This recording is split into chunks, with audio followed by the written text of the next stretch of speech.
বন্ধুরা সবাইকে শুভেচ্ছা জানাচ্ছি।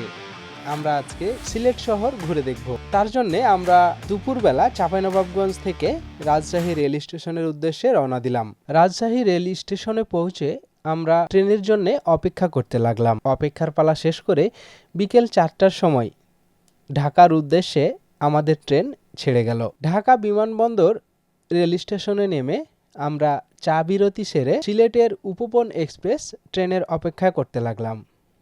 অপেক্ষার পালা শেষে আমরা উপবন এক্সপ্রেস ট্রেনে উঠলাম। সেখান থেকে সিলেটের উদ্দেশ্যে রওনা দিলাম। হঠাৎ চোখ খুলতেই দেখি সিলেট রেল স্টেশনে আমরা পৌঁছে গেছি। আমরা স্টেশন থেকে নামার পরে আমাদের নির্ধারিত গাড়িতে করে আমাদেরকে হোটেলে পৌঁছে দেওয়া হলো। হোটেলে কিছুক্ষণ ফ্রেশ হবার পরে সকালের নাস্তা সেরে আমরা রওনা দিলাম দরগা এ হজরত শাহজালাল রাজিয়াল্লাহ তাআলার মাজারে, যেখানে আমাদের সবার প্রিয় নায়ক সালমান শাহ চিরনিদ্রায় শায়িত আছেন। মাজারের ভেতরে ঢুকতেই ডান দিকে চোখে পড়ল একটি পুকুর, যেখানে বিভিন্ন রকমের মাছ এবং তার পাশেই রয়েছে অনেকগুলো কবুতর, দেখতে একেবারে অন্যরকম। আমরা মাজার থেকে রওনা দিলাম মালনী ছাড়া চা বাগানের উদ্দেশ্যে। সেখানে গিয়ে সবাই মিলে অনেক মজা করলাম, অনেক ছবি তুললাম এবং কিছু ভিডিও ধারণ করলাম। তারপর আমরা সেখান থেকে রওনা দিলাম ভোলাগঞ্জ সাদা পাথরের উদ্দেশ্যে। ভোলাগঞ্জ সাদা পাথর দেখতে অপরূপ এক দৃশ্য, দেখলে চোখ জুড়িয়ে যায়। সেখানে আমরা সবাই গা ভিজিয়ে অনেক মজা, অনেক আনন্দ করলাম। সাদা পাথর থেকে দুপুরের খাবার খাওয়ার পরে আমরা রওনা দিলাম রাতারগুলের উদ্দেশ্যে। রাতারগুলে নৌকায় চড়ে আমরা কিছুক্ষণ ভ্রমণ করলাম। নৌকায় থেকে আমরা চারিপাশের সবুজ প্রকৃতি, শান্ত পরিবেশ উপভোগ করলাম, অন্যরকম অনুভূতি। এবং সেখানে মাঝিকে দেখলাম নিজের ইচ্ছায় আমাদেরকে গান গেয়ে শোনালো।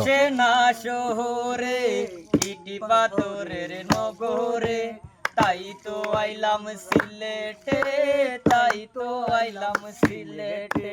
রাতারগুল থেকে আমরা সিলেট শহরে আমাদের নির্ধারিত হোটেলে এসে পৌঁছলাম এবং সন্ধ্যার পরে আমরা সিলেট শহরেই আলী আমজদের ঘড়ি নামে পরিচিত একটি স্থানে গেলাম। সেখানে এই ঘড়ির একটা বৈশিষ্ট্য হচ্ছে, যখন জয়টা বাজে ঘড়িতে তার পাশে যে মাইক রাখা আছে সেইখানে ততবার সেই ঘন্টাটা বেজে ওঠে। আমরা ঘড়ি দেখে আবার হোটেলে পৌঁছলাম। রাতের খাবার শেষ করে পরের দিনের উদ্দেশ্যে ঘুমিয়ে পড়লাম।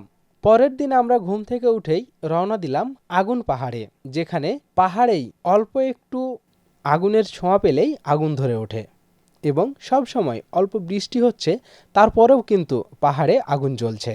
সেখান থেকে আমরা রওনা দিলাম লালাখাল। নৌকায় করে লালাখালে দুই ধারে পাহাড়, সবুজ গাছপালা এবং ঠান্ডা পানি উপভোগ করলাম। সেখান থেকে আমরা গেলাম তমাবিল। বাংলাদেশের শেষ প্রান্ত তমাবিলে গিয়ে পৌঁছলাম এবং তমাবিল থেকে আমরা রওনা দিলাম জাফলংয়ের উদ্দেশ্যে। সাদা পাথরের দেশ জাফলং 0 পয়েন্ট, সেখানে গিয়ে আমরা সাদা পাথর দেখলাম এবং তার পাশেই ইন্ডিয়ার মেঘালয় কাছ থেকেই দেখা যায়। জাফলংয়ের মায়াবী ঝর্ণা দেখার জন্য আমরা হাঁটা শুরু করলাম এবং সেখানে গিয়ে দেখি শুধুই মায়া। ঝর্ণায় কোনো ধরনের পানি নেই, তবে বর্ষার সময় আসলে হয়তো পানি দেখা যেত। আমরা জাফলংয়ের মায়াবী ঝর্ণা দেখে রওনা দিলাম খাসিয়াপল্লী। সেখানে গিয়ে আমরা চা কিনলাম। তারপরে আমরা সবাই আবার হোটেলে পৌঁছলাম। পরের দিন দুপুর 12টায় সিলেট রেল স্টেশন থেকে আমাদের ঢাকার উদ্দেশ্যে রওনা দিতে হবে। আমরা দুপুর 12টায় ট্রেনের জন্য অপেক্ষা করতে লাগলাম, কিন্তু আমাদের ট্রেন ছাড়লো 12টা 45 মিনিটে। ট্রেনে চারিপাশে উপভোগ করলাম চায়ের দেশ সিলেটের চা বাগানের মাঝ দিয়ে রেল লাইন বয়ে চলেছে এবং অপরূপ দৃশ্য দেখে মুগ্ধ হলাম। তারপরে আমরা এসে পৌঁছলাম কমলাপুর রেল স্টেশনে।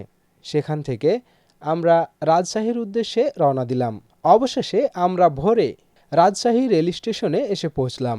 তারপরে সিএনজি যোগে প্রাণের শহর চাঁপাইনবাবগঞ্জে ফিরে আসলাম। এই ছিল আমার সিলেট শহরের দেখার এবং আপনাদেরকে দেখানোর কিছু ভিডিও। যদি ভালো লেগে থাকে অবশ্যই লাইক, কমেন্টস এবং শেয়ার করবেন। সবাইকে অসংখ্য ধন্যবাদ। সেই সাথে ধন্যবাদ জানাই রাজশাহীর টমটম বিডি ট্যুরস অ্যান্ড ট্রাভেলসকে আমাদেরকে সুন্দরভাবে গাইড দিয়ে সিলেট শহর ঘুরে দেখানোর জন্য।